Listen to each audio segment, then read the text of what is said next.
शुक्लाम्बरधरं विष्णुं शशिवर्णं चतुर्भुजं प्रसन्नवदनं ध्यायेत् सर्वविघ्नोपशान्तये।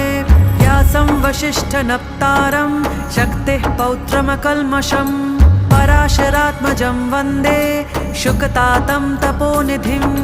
व्यासाय विष्णुरूपाय व्यासरूपाय विष्णवे नमो वै ब्रह्मनिधये वासिष्ठाय नमो नमः।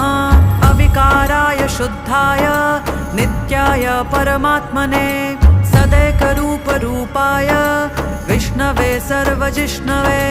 यस्य स्मरणमात्रेण जन्मसंसारबन्धनात् विमुच्यते नमस्तस्मै विष्णवे प्रभविष्णवे।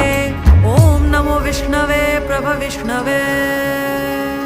श्रीवैशम्पायन उवाच श्रुत्वा धर्म